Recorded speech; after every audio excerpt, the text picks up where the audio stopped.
यज्ञों से क्या लाभ है? यज्ञों से मोक्ष नहीं है, यज्ञों से मोक्ष नहीं होता।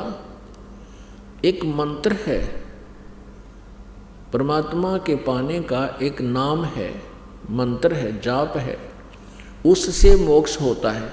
लेकिन उस मोक्ष प्राप्ति में ये यज्ञ सहयोगी हैं, ये यज्ञ सहयोगी हैं। कैसे? जैसे खेत में किसान बीज बीजता है, गेहूं का बीज बीज दिया और खाद और पानी डाला नहीं तो वो बीज व्यर्थ रहेगा। और यदि गेहूं का बीज बीजा नहीं और खाद और पानी डालते रहे, सिंचाई भी करते रहे, तो वो भी व्यर्थ है। गेहूं के बीज के स्थान पर भांग बो दी, गेहूं ना बीज कर, तो और फिर ये पांचों यज्ञ करते रहे, अर्थात खाद पानी डालते रहे, तो भी व्यर्थ है। क्योंकि अन्न से हमारा जीवन सुरक्षित है, बच्चों का भी, हमारा भी।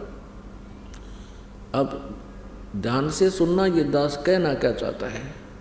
जैसे हमने आम का पौधा बीजना है, आम का पौधा बीज दिया, उसमें खाद और पानी डालते रहे, तो एक दिन वो बड़ा होकर के फलों से लदबद होगा और हमें वो वस्तु उपलब्ध होगी जिसके लिए प्रयत्न किया था। और आम के स्थान पर हमने बबूल आम जान के और बबूल का पौधा बो लिया और सिंचाई भी करते रहे, खाद भी डालते रहे, तो वो क्या देगा? आम नहीं लगेंगे, वो बबूल के कांटे ही मिलेंगे। तो कहने का भाव ये है, परमात्मा ने कहा कि तुमने ओम नाम का जाप किया, हवन भी किया, एक यज्ञ किया।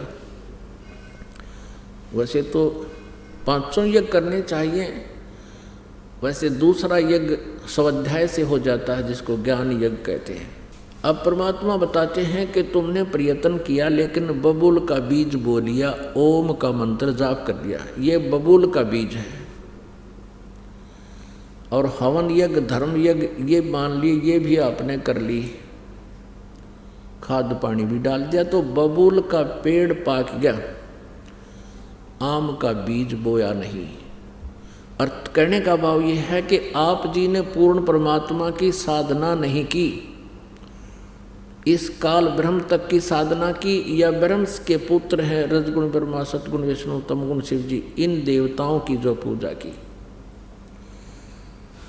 इससे तुम्हें मोक्ष नहीं हो सकता। जिस कारण से आप यहाँ तपतशिला पर दुखी हो रहे हो, और इसके बाद आप कुछ दिन ब्रह्मलोक में रहोगे, क्योंकि ओम नाम के जापते हैं।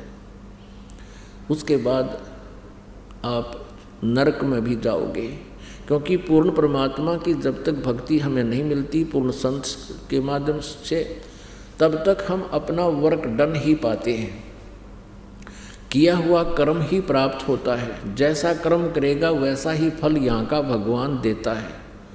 आपको पुण्य भी मिलेंगे, पुण्यों का फल भी मिलेगा, भक्ति का फल भी मिलेगा। जैसी ओम नाम की जाप आपने किया और कोई पुण्य दान किया, वो भी फल मिलेगा, और साथ में आपने पाप भी भोगने पड़ेंगे। अब यहाँ की व्यवस्था है, यहाँ इस काल के लोक में काल ने हमें इतना विवश कर दिया है कि जैसे यहाँ पर पाप तो अपने आप बिना किए, बगैर प्रयत्न के ही होते रहते हैं, और पुण्यों के लिए विशेष प्रयत्न करना पड़ता है, शुभ कर्म के लिए विशेष प्रयत्न करना पड़ता है, और अशुभ अपने आप होते हैं। जैसे खेत के अंदर हमने गेहूं बीजना है, तो उसके लिए कितना मेहनत मांगता हो खेत। पहले उसकी गुड़ाई करनी पड़ती है, हल से, ट्रैक्टर से उसको संवारना पड़ता है, और फिर उसमें कीमती बीज डालना पड़ता है, फिर सिंचाई और खाद डालना पड़ता है, और तब जा कर के वो कहीं हमें वो कणक यानी गेहूं प्राप्त होता है। और यदि उस खेत में कुछ भी ना डाला, ना बीज बोए ना कुछ पानी डाले, तो अपने आप खरपतवार उसमें अपने आप अड़ंगा उग जाएगा। यहाँ का ऐसा नियम है।